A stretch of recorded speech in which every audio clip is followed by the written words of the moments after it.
Hello, I'm Mick Toomer and I'm aboard Ted Legg's Gosport-based charter vessel Kitty Hawk. Now Kitty Hawk is a Lochin 33 capable of speeds up to 20 knots, but unfortunately, as you can see, the conditions aren't marvellous today, so we won't be able to take advantage of that. However, Ted's put me over a bit of rough ground about a mile off Dunnose Head on the Isle of Wight, and I'm working baits back along the seabed, hoping to pick up a few different species. Underneath us, we've got little patches of rock interspersed with pieces of sand and patches of gravel, all of which will hopefully hold a few items of food and a few fish. Many anglers think that they can come... Missed that one. Many anglers think that they can come out to the sea, drop anchor anywhere at all and find fish.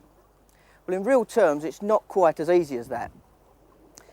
The seabed is made up of vastly different materials, some of which has got a lot of fish on and some bits and pieces have got next to nothing. Didn't miss that one.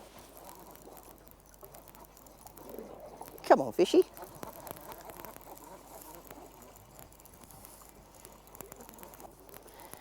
Got him that time. Not very big, but it's a fish. Come on, mate. Oh dear. Oh, look at lovely wrasse. Have we got a net, please, Ted? Lovely wrasse, look at that. Well, that didn't take long. Lovely ballan wrasse.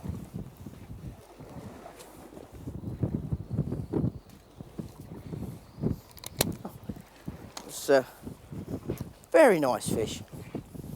Oh.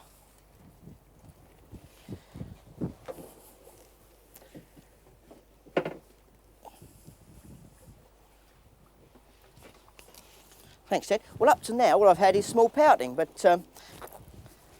that is a little result. As you can see, an absolutely beautiful fish. Wrasse tend to live around rocky headlands, and this species of wrasse, ballan wrasse, you'll get quite a few of over rocky pinnacles, providing they're not too far out to sea. They've got very, very pronounced teeth, if we can make little so open his mouth. If we look, teeth almost like human teeth. They use these for breaking up small shellfish, small crabs and other such items. Oh, absolutely beautifully coloured fish. Beautiful, lovely fish. 2 pounds, 2 and a bit, I suppose. Let's put this one back and get back down again and see if we can get another fish. I'm pleased with that. It's a nice little start.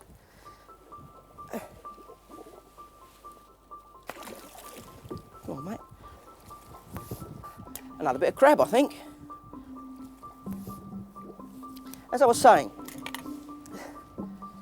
the seabed's not all the same, and you need to search out the small areas that will actually have fish on.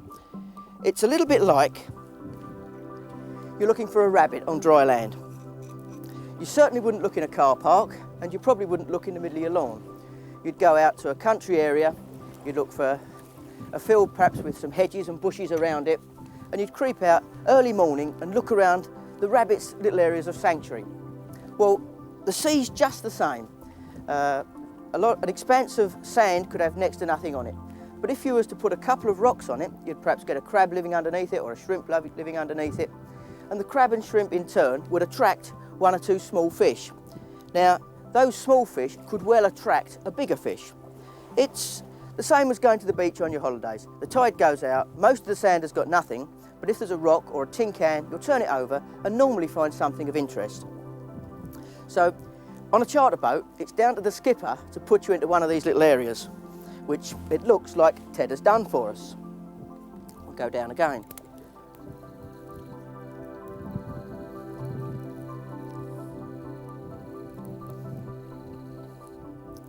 Now, once again, I'm working back down the tide, hoping to find the same sort of area.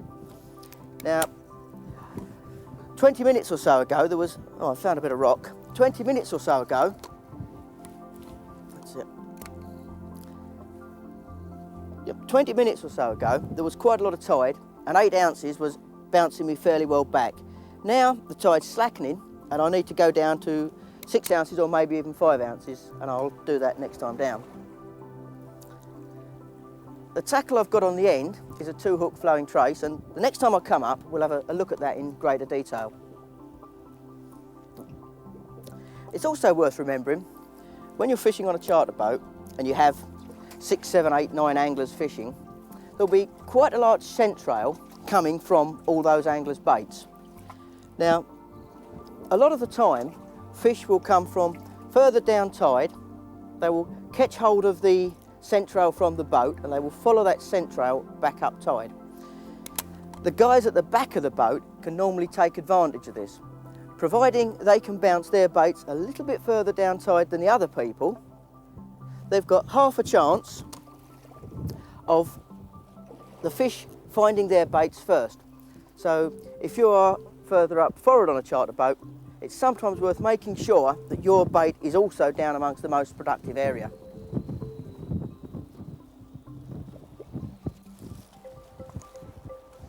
The kit I'm using at the moment is my basic 20-pound class kit. You'd use it for inshore fishing where there's not too much tide, and when you can get away with it, even further off for bigger fish. It's nice sporting gear. The reel, it's a rather old and battered Abu 7000C. I've had it since the Abu 7000C's first come out. It's given me a lot of good service, and although there's plenty of other reels on the market now, I'm more than happy with this one, and there's no way I'm changing it at the moment. The line, I think the line's 19 pound. Plenty hefty enough to cover any of the small fish we're likely to catch here. The thing about line, I like to keep my reels full. The more line you've got on the reel, the more you take in with each turn of the handle, which makes it far easier reeling things up and down. Another good reason for keeping plenty of line on your reels is that should you lose a bit on the bottom or get a scuffed area in your reel line, you can afford to chop it off there, pull through, start again, and still have plenty of line behind you. If your reels aren't full to start with, and sometime during the day you lose a bit of line, you could end up in the position towards the end of the day where you hook a big powerful fish that takes line from you, and you can be in a position of being broken up.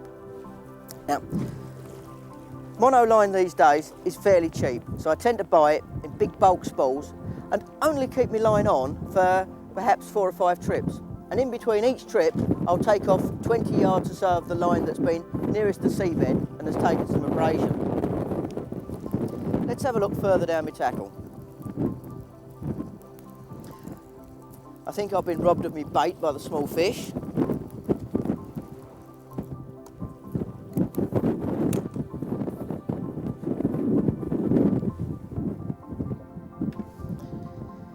Personally, I believe that simple is best, and I tend to use, for any running ledger situation, nothing more than a link swivel with the line through it, another swivel, and then the trace. Now these are Barclay swivels, probably the best on the market for our sort of fishing. I've never had one let me down, no problem with those at all. This trace is now getting too long for the state of tide. When we started fishing, there was quite a lot of tide and it was running out quite nicely behind the lead. Now the tide's slackening off, I'll possibly find that this starts to catch up, and perhaps I'd be better off going to a paternoster type setup, perhaps where I've got a shorter trace on the bottom and another one coming off further up.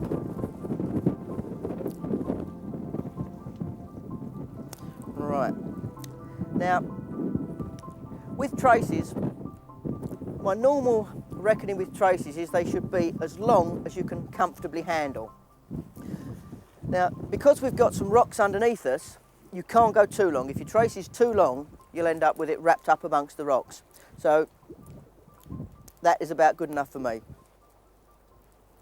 The hooks, these are fairly small because I was just looking through the area to try and find out what there is there.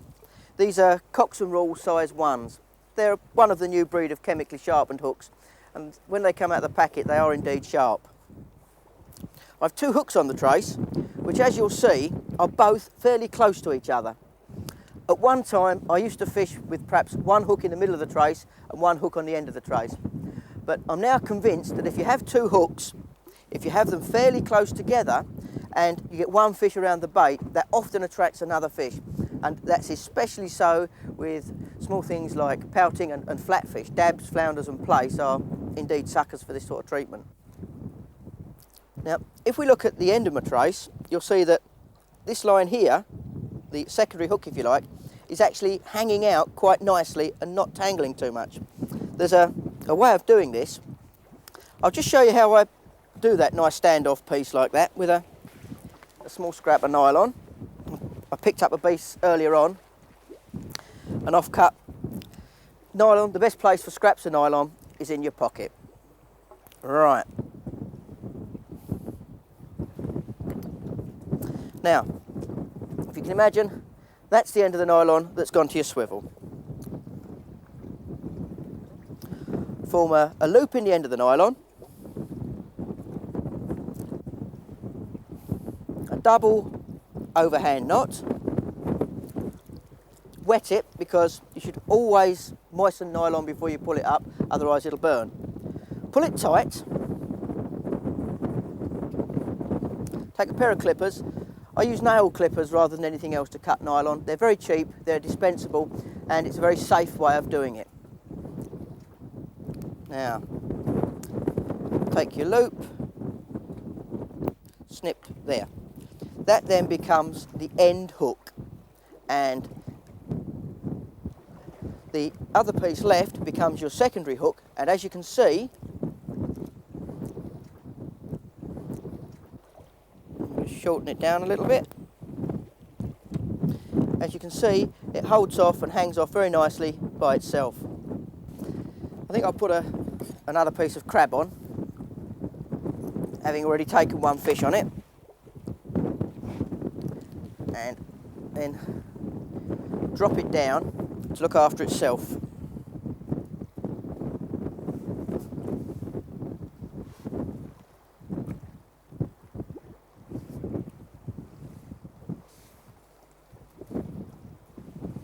In actual fact, I'll put a little bit of mackerel on the end hook.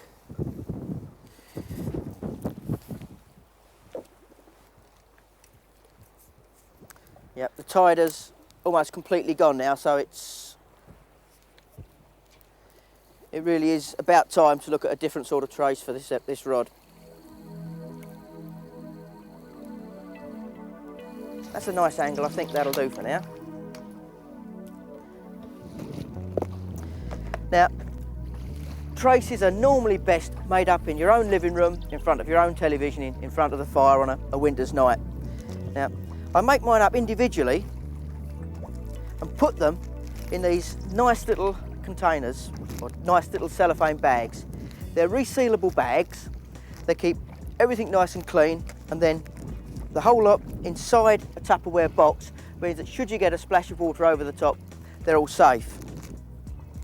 I also write on them a little note to tell me exactly what's inside. Now this is a 3-hook rig, 2 up, 1 down, 20/50 means that the snoods are 20, but it's on a 50-pound main hook length, main line. Now, I also find that if at all possible, it's best to put them in the packs without the hooks on. When you put a hook on, it tends to tangle. Unfortunately, with some of the more intricate rigs, you have to have a hook on. Right, now this is what I would call a 2 up, 1 down. There's our sliding hook on the bottom. Coming up the line, a snood off. On this one I've used just a little bit of tubing just to keep it held out. Quite often I'll use a longer piece of tubing which will hold the whole thing out further still. And up to the 3rd hook and the swivel which would attach to the main line. Now this would be ideal for slack water, for dropping back down tide over slack water, picking up whiting, pouting, perhaps even wrasse and this sort of thing. It's not normally a rig I would use for bigger fish, but paternoster type rigs like this are very, very efficient. I'll put this one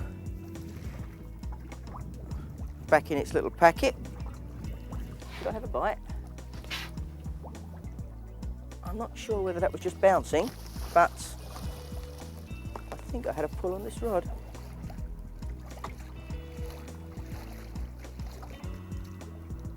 No, it's just bouncing. I'll just ease it a little way down, further down tide. Using the same method, just lifting it up and letting the bow in the line and the tide on the line take it further down tide. And In this way, you not only get the angle of the line right, you're covering a nice lot of ground. You're bouncing it down tide. Now, this is my conger tackle, and I've got a whole pouting on the end of it. And by working it back like this, hopefully, I might end up with it tucked against the lump of rock which the conger might be living around.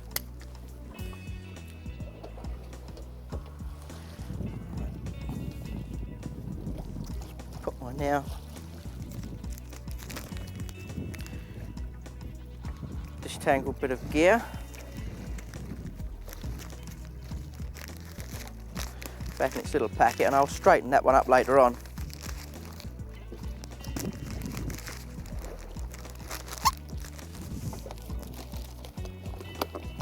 Now, I use the same system of the Tupperware boxes and the small bags for all my gear.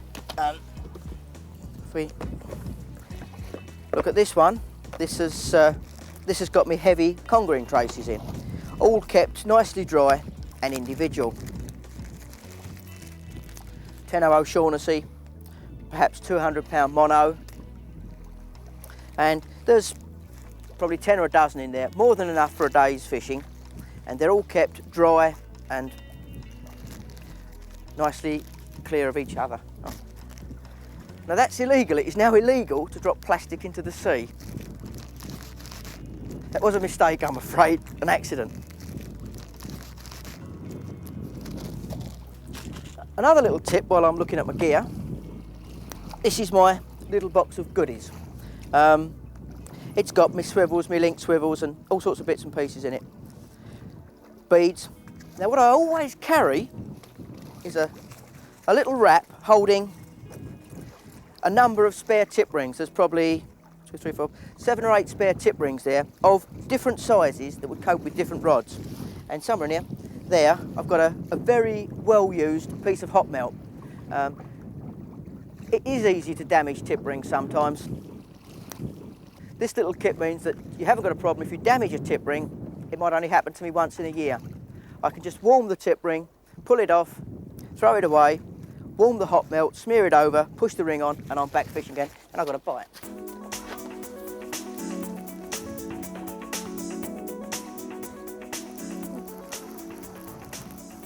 I've got a fish. Oh, he's gone. No, he hasn't. No, he's just lively. Come on, little fish. He's not very big, but he's lively. I don't quite know what it is either.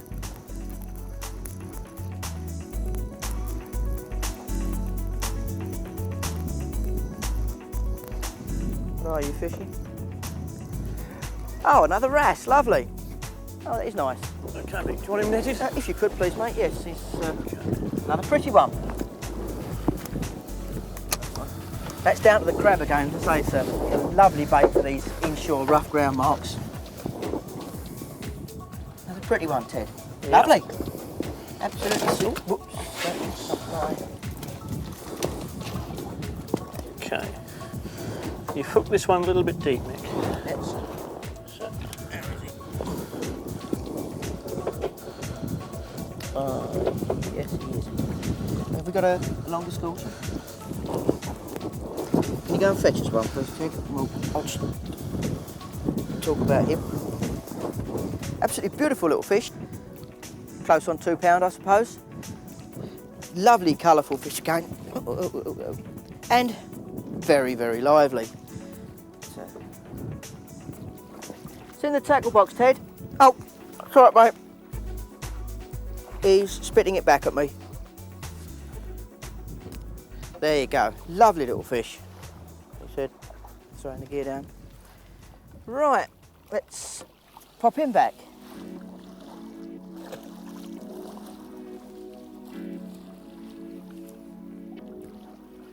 Right, let's get another bait on. I think I'm going to go down with crab yet again. It's proving relatively successful.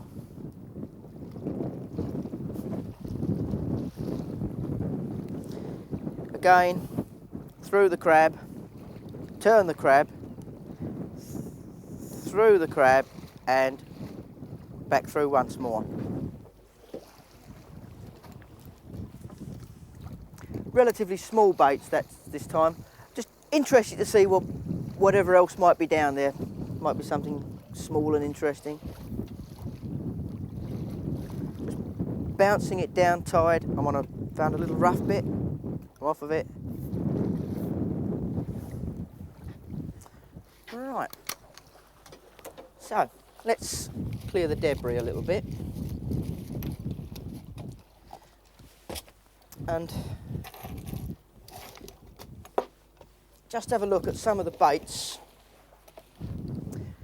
with the option of using today. Firstly, mackerel. Very, very, very versatile bait. Will pick up most of the species that are in the sea at some time or another. Either fish a whole side, head and guts portion, or small slithers, like I've got here.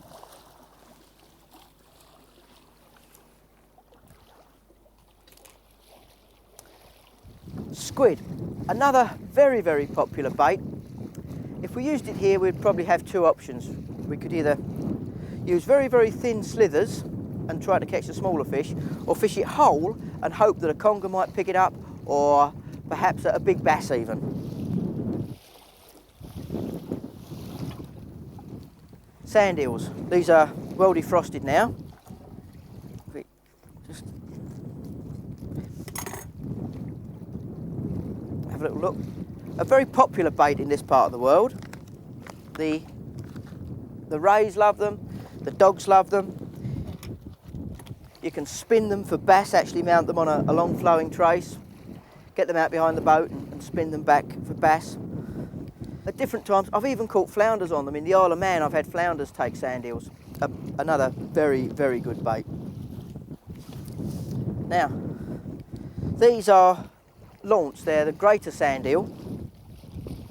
And if we have a quick look, another one of the predator range.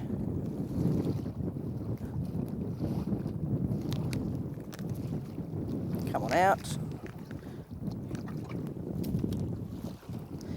As you can see, a much, much, much larger sand eel. Now, if you was fishing over a wreck, you might even fish this whole and spin it along hoping for pollock. For larger bottom feeding fish, big rays, you might fish it whole. Although in general, and inshore like this, I would fish a small chunk of it. Now, interestingly, the freshwater lads are now using sand eels. They're using them for pike, and on some waters they are proving very, very effective. Sand eel. I've also got here, these are cuttlefish. Not a bait you can often get hold of, but they're an absolutely superb bait for conger. And if I've got cuttlefish when I'm offshore wrecking, I will much prefer to use cuttle rather than squid. These are small ones, and if we clear the deck, you can see, come out of the way you, being very careful not to cut ourselves because the boat's pitching a bit. Now, little tip here, knives, if they're not actually being used, should be in the sheath and not hanging on a belt. It's too dangerous, but if sea pitching about, it's too easy to try and put it back into the sheath and end up sticking it in yourself. Now, looking at our cuttle, we can actually see there's your little cuttlefish bone that you'll feed your budgie with, and that's the little fish. An absolutely superb bait, and the next time I bring up the conger gear, I'm actually going to put this one down. That might be quicker than we think. Oh no, wrong rod. I'm going to tap on the other rod.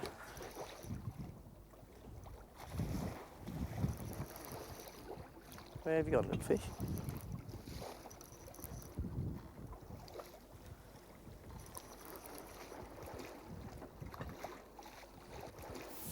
Whoa, whoa, whoa, whoa, whoa, whoa, whoa.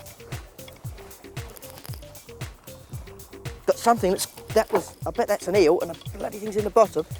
There's something in the bottom. I wasn't watching that. What's it got? It's wrapped round something. I think picked it up. No, that's gone. No, it hasn't. It's going that way. What have we got here? One asks, what have we got here? It's not very big. It was in a... Oh, we got a lovely bass. Ted, look at that bloody bass, mate. Oh, look at that fish. Look at that one, Ted. Did you see the way that took it? I did. Oh, cracker. Oh, look at that. How big's that, Ted? That's a fish of about 7 or 8 pounds, I guess. God, dear, that took that knife pouting. Yep. Oh. Something you often find happens when you're fishing for congers with a live bait. Look at that. Come on out, come on out, come on out. Oh, that is a lovely fish. That is a beautiful fish. Look at it, it hit that so hard. Oh, look at that. Look at that. Okay, you got the fish? I've got him, mate. Oh, that is a superb fish. And you can see the bait that it actually took. Never be afraid to use a whole fish. This one, in actual fact, I said live, in actual fact it's a dead one, but it doesn't matter. Can we weigh this one, Ted? Is my sling about? That is certainly. A lovely fish, absolutely beautiful fish. Lovely. God, that's good because we're getting a bit short on time. Beautiful. Can we wet it, Ted, please? Just got a splash of water there.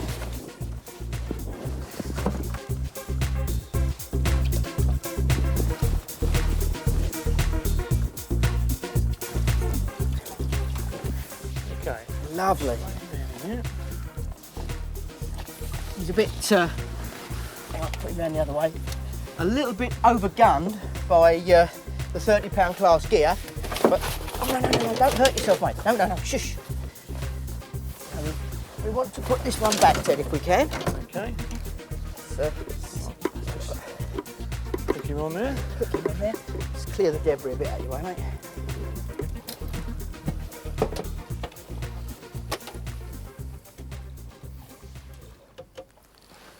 What does she go? 7 and a bit. 7 and a bit. Lovely. Yeah. Absolutely beautiful fish. Superb. Absolutely superb. Right. Let's put it back, shall we, Ted? Yep. Let's put it back. Lovely fish.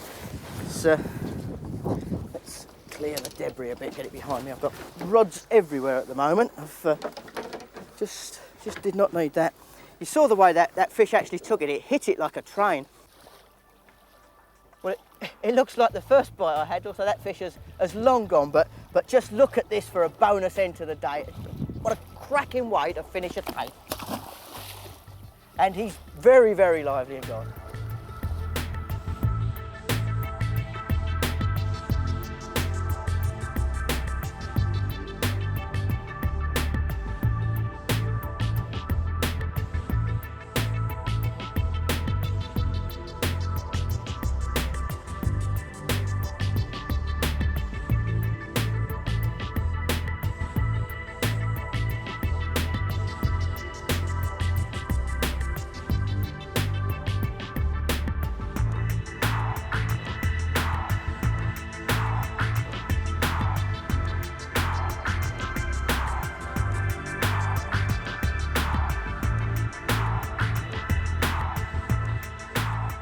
Hello, and today I'm fishing out of Lymington aboard Roger Bizan's charter vessel, Sundance 2. The boat itself is a 10-metre starfish capable of over 20 knots. However, it's a bit lumpy outside today, so we won't be needing that sort of speed, and we'll be fishing inside the nice sheltered waters of the Solent. Very nice and calm in here, Roger. Can you tell us exactly where we are? We're right in the middle of the Solent. We're on the edge of the main channel in the Solent, right opposite Soley Boom on the mainland shore. Yep. We've got Newtown Creek over there on the Isle of Wight, and right up ahead of the boat we've got the Needles. That's right at the western end of the Isle of Wight. Smash it.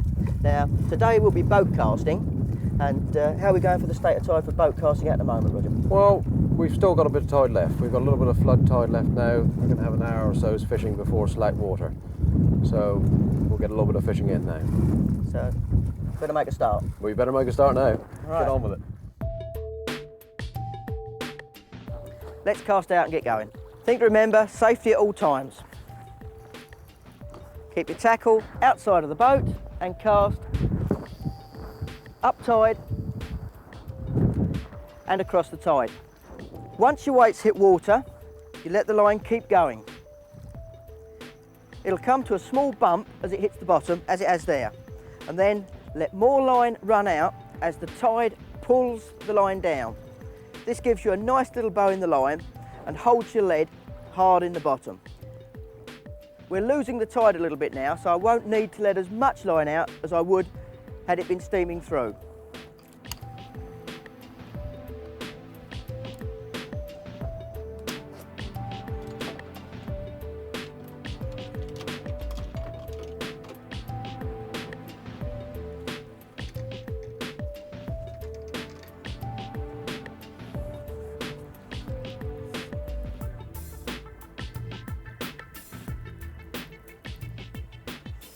It's time to check the bait on this one.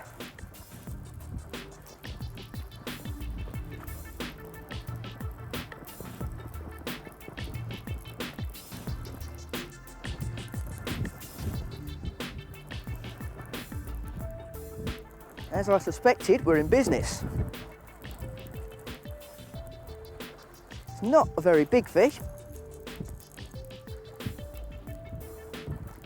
So I'm winding very fast to catch up the slack line and then keep winding.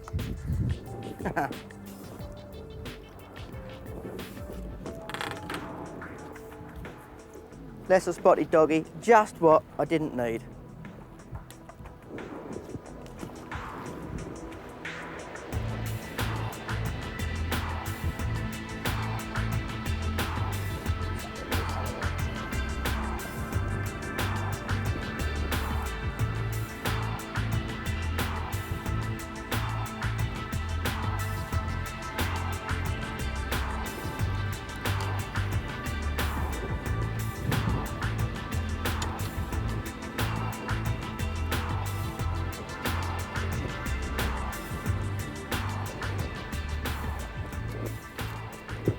Well, that one took a chunk of mackerel. Not that I really want dogfish, I was hoping to get a thornback ray on it.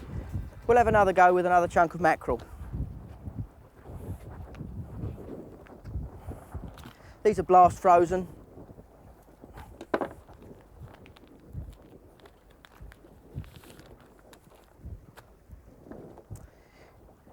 Come out much better than the old mackerel in a plastic bag. Used to have to buy it once upon a time.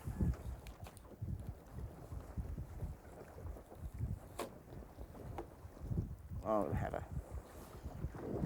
nice little chunk.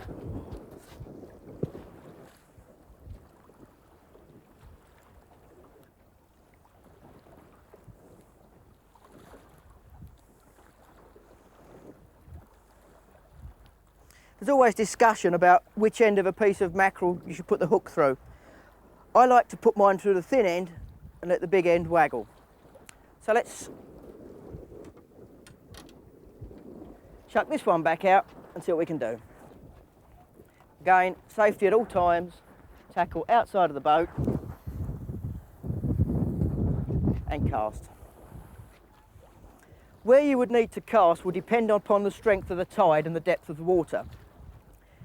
If you're in a very, very strong tide in deeper water, you'll find that you have to cast further up and tighter to the boat and let out more line. As the tide decreases, you'll cast further across the tide, and also the shallower water, the further across the tide you can cast. When the tide's really running and you've got a nice strong bow of line, bites will come as a solid pull down on the rod tip, which will then flick back up as the fish dislodges the lead and runs down tide with it.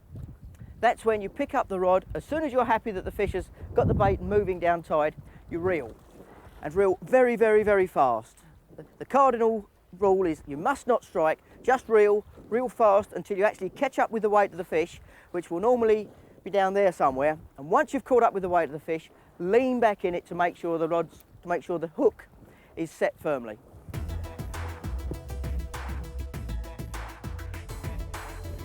I've just had a take, it's run down tide, and yes, that's good. The tide's turned now, and we're facing the wind, and there is quite a bit of wind now. It's a good job we didn't go outside. And as you'll see, that the tide's turned, and on that side over there we got the Isle of Wight, and we're now facing down towards the Needles.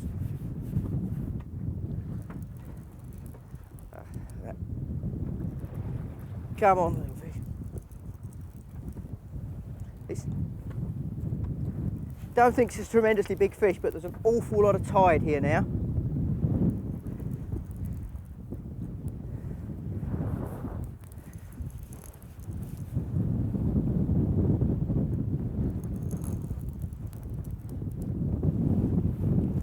Come on, mate. Oh, there is a lot of tide. God.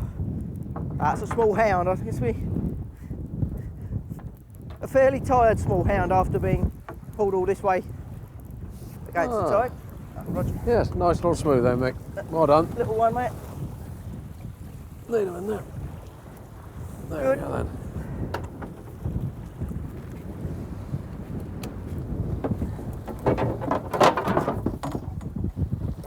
There we are. Cheers, Roger. Right. As you can see, these are different from dogfish from a number of characteristics.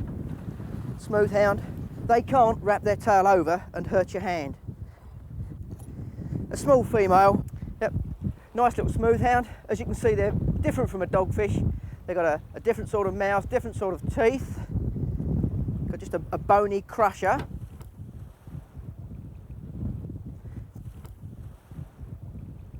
This one's a small female. Now, if we wanted to fish for the table, we'd be looking for a male of a similar sort of size, but this one can be producing future generations of smooth hounds for us to catch, so we'll put this one back and wish her on her way.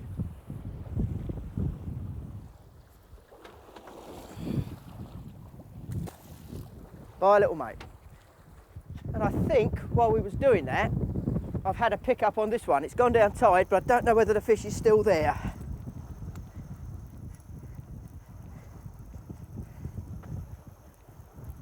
Catching up with it now.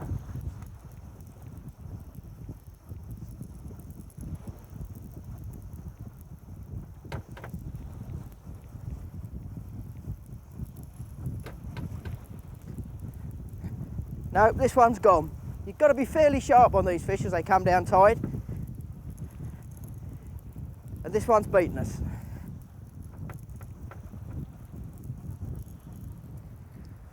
Well, it was getting a little bit lumpy down there and sport had slowed up quite a lot. So we've come up here, found a little bit more shelter. Over there we've got Hurst Castle, which is quite a good cod mark in the winter, and beyond them there's the Needles. Very picturesque and a little bit more comfortable. And I think I've got an inquiry. I've changed over to, oh, look at that. I changed over to a breakaway. So, oh. And it just came straight out of the bottom, and it's come straight to the top. I've got a big lump of weed, and something is on. I cast very, very close to the boat because of the weed, and I've had a big. Roger, got a net, mate. Yeah. We got a spiky creature. Where is it? He's wrapped up in weed. I don't think he knows. I don't think he knows what's going on yet. Okay. He hasn't done a lot at all. He doesn't know what's going on. He doesn't know what's going on yet. Oh, it's a beautiful fish. Yeah. Lovely bass. I've had him on a short line all the time. I only just chucked it out the side of the boat. Oh, lovely. Look at that. Oh, you so and so. That's a job. You so and Come on, so. mate. You so and so. Wonderful. Ah, lovely. Ah, superb. Look at that. That's what we wanted. Oh, that's just what we wanted. That's what the boys want. Oh, I'm glad you suggested that move, mate. Look at that. That's right. That is a cracker. That is a cracker. Look at that. Beautiful. Look at that. Not a scale out of place. As you can see, that didn't fight as well as people say bass do. For two reasons for that. It was wrapped up in a lot of weed and some over it, and bass aren't the best fighting fish in the world. On very light gear, in very shallow water, in very clear water, they go well. But otherwise, I've never been over impressed with the fight of them. But they certainly are a beautiful fish.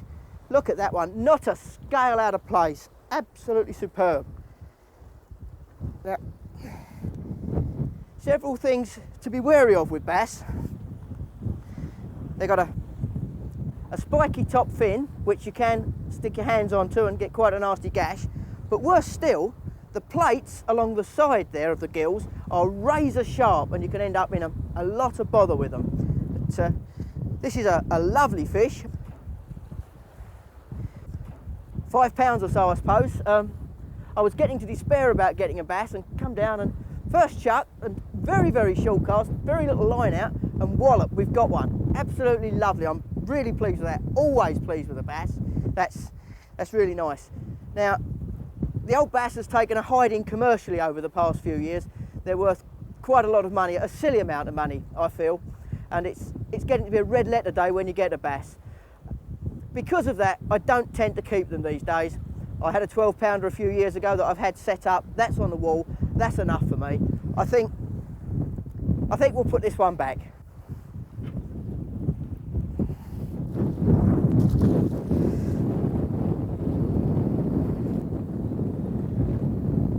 That's the way.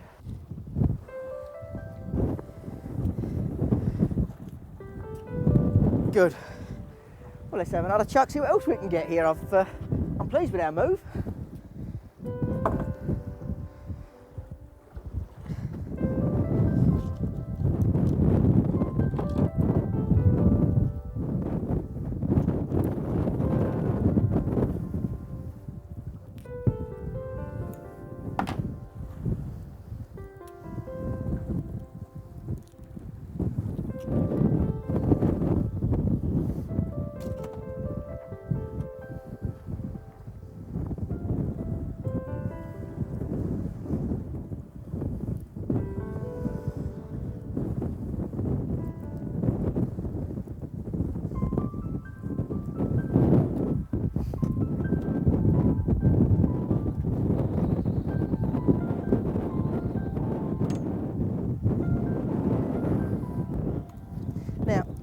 Something to remember boat casting is that the seabed isn't all the same, and quite often fish will be running along a small part of the seabed.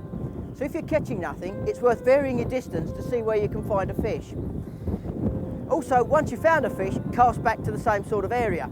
It could be you're part way up the bank where there's a little bit of a gully or something across the bank and the fish are running along. Could be you've cast to the bottom of the bank where there's a little tiny dip before it flattens off, and all sorts of food items get washed into that bank.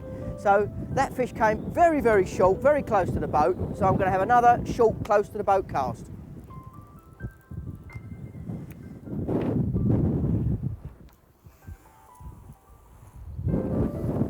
A much shorter cast than I'd normally do, but having had a fish very quickly, I'm going back there.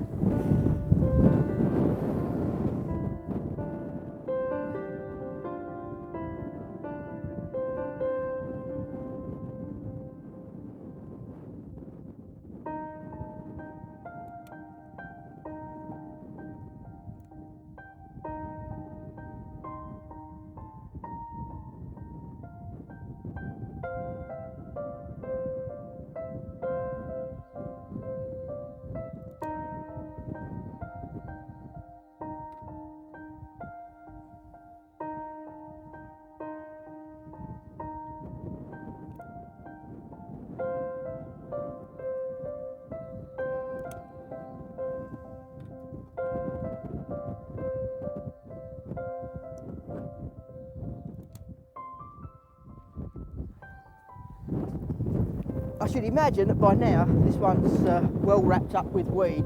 There's a bit of weed going through here, which was another reason for casting fairly short to the boat.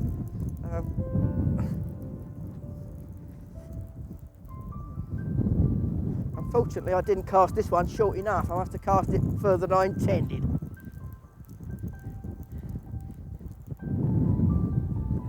There's a lot of weed running down the line, that's for certain.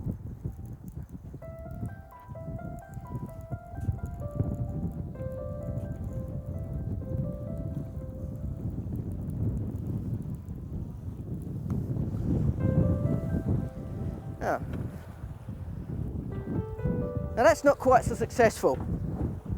big heap of nasty weed, and some slipper limpets. Now these aren't indigenous to the UK. They came across from, I believe, America on amongst some gravel and this sort of thing, and now you can get them all the way around the country. They're actually quite a good bait. If you pull the slipper off and scoop out the little thing inside, it's a bait that you'd use for tipping a lugworm bait perhaps, or on its own sometimes for small flatfish. But today I'm not really interested in them, so they can go back.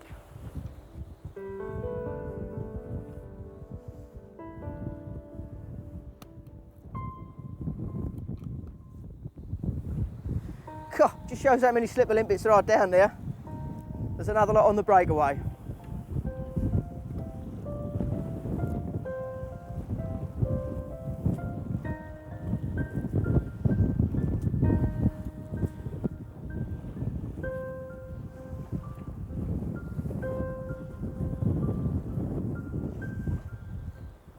What's going on there?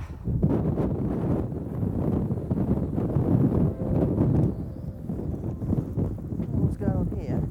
I think it's just weed pulled me out. Yeah, it's weed.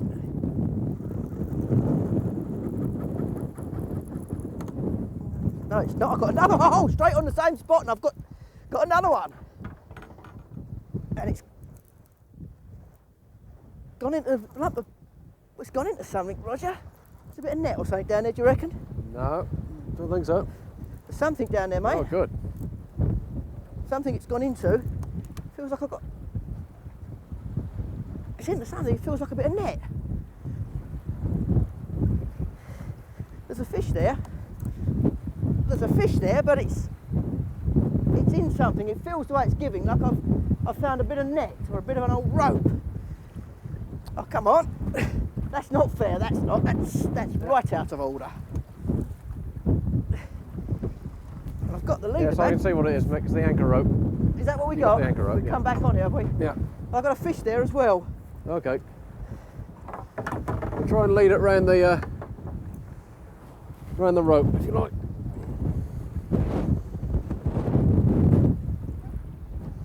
If you want to pass me the rod, Yeah. I'll Fish put it has gone. I'll put it underneath the rope. Okay, mate, the fish has gone, I think. Fish is gone. Yeah, I think the fish has had it. Cheers, Roger. I'll leave Roger to disentangle that one. From a charter boat party point of view, anywhere forward of the wheelhouse is the skipper's job. If there's a problem up there, let him go up there, especially on a day when there's a little bit of chop. He's responsible, and if an angler goes in, it's his responsibility, so let him sort it out. I don't think the fish is still there. That's a shame. Go on. There, That's Mick. a shame. That was another take on the same mark, same spot, almost immediately. Thanks very much. Okay. It's a pain. That came down nicely into it. Just the job. Okay. Never mind. Okay, there's bound to be another one. Yeah, this is. I like this spot, Roger. But there's 2 rods out of the water. Right, let's get another bait out there. It's been fairly quiet for the last little while, and all of a sudden it's action. Can I get away with that hook? Yeah, the hook's all right. Just give it a quick touch, and we'll put another crab on.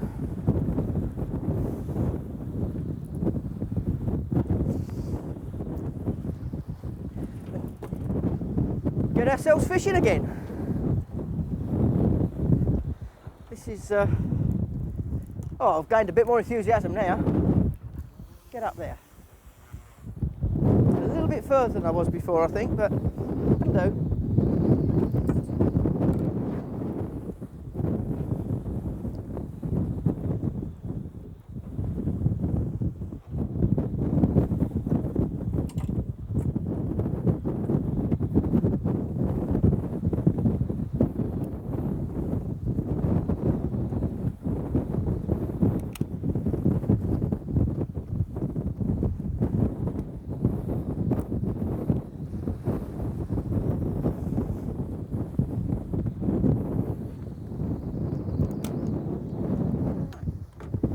There's one rod back. Whoa, other way again. Oh, this one's gone down tight. The trick is to keep winding, wind until you catch up with a fish, which I'm not doing. Oh, cool, mustn't do that. And when you catch up, lean into it. It's a big, this whatever it is. It's a fish, but it is very big. Very shallow water here, mine.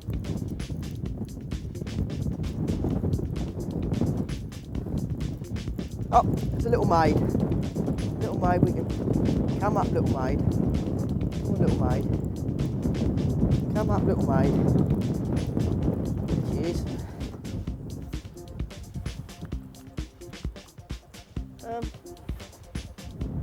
Don't really think that one's worth netting. Do you want the net, Mick? Hardly, mate. It's only a little maid. I think she'll come in okay. Yep. Nice little maid. Small female thornback.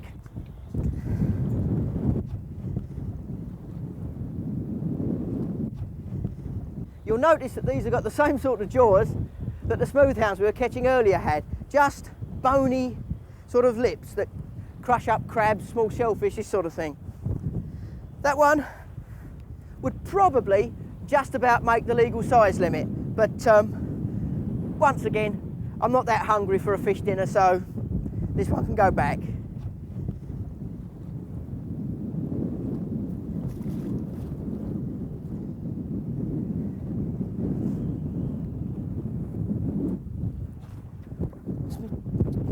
Try and get a rod in the water here eventually. Where was I? Rods, crabs.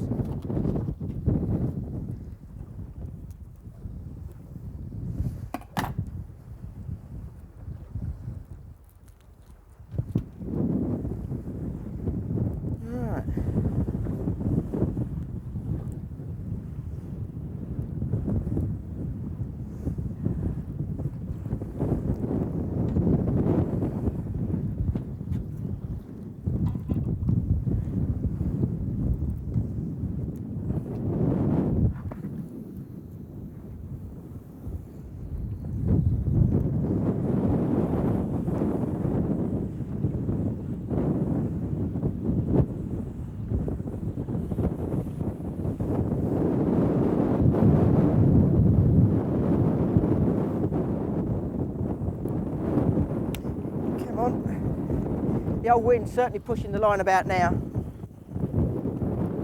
Right.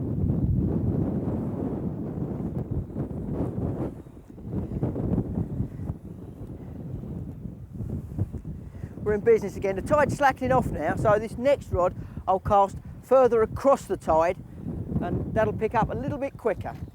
If I can get it in the water before this one goes again.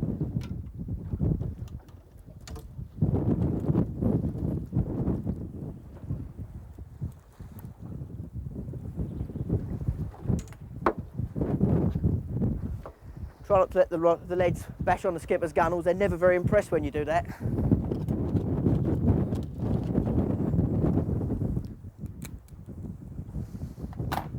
Not the best of crabs now. I'm getting a bit short on bait. But, God, I've been done. Look at that. Mate of mine said, I got a few peelers left last night. He said, you want them, I throw them in. Yeah, thanks very much. Yeah, we're out tomorrow. And look at that. He's bowled me a googly. He's thrown one in that's not a peeler. Sorry about that, crab. God. Miserable so-and-so. That one's a peeler.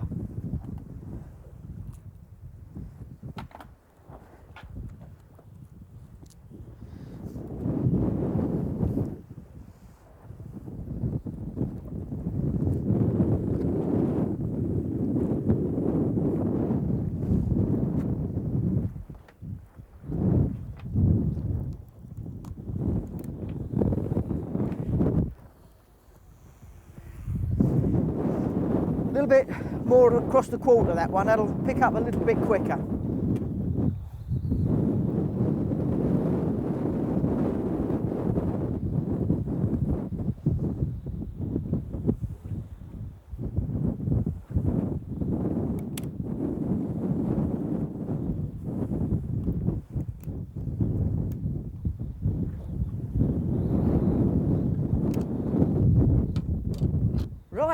if we're in business again. Come on, fishes. Well, I think that's about it for today. After that short spell of activity, I've sat here for half hour or so without a bite. The tide's pretty well gone now. The wind's picking up again, and it's yawing the boat across my tackle.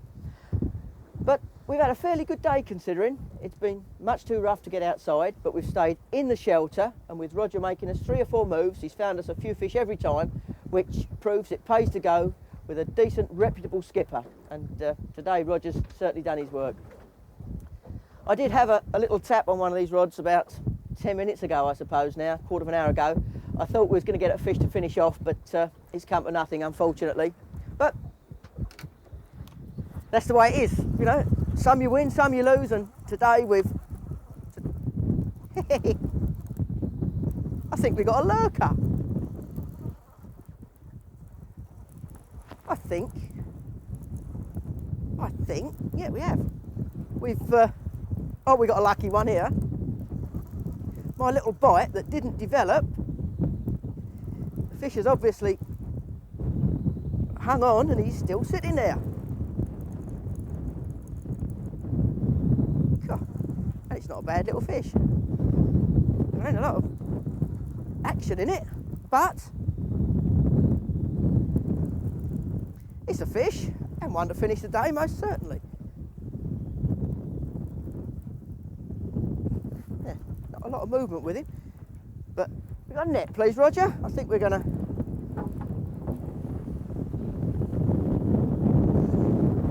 We got another little roker. Oh look! Oh, I was throwing back, mate. That was just hanging Around there, that side of you. just lurking. That was, mate. Magic! Oh, and I've got my other rod. The lines are everywhere now with this tide and wind. Cracking! Oh. Lovely. Cheers, Roger. Well, that's it. That's lovely. Got to be honest, I didn't really deserve that fish, but that's the way it goes. Some you win, some you lose. Cracker. Sling it back and let's get on our way, shall we, Roger? Magic, mate. We've had a cracking day, and you are a very lucky roker.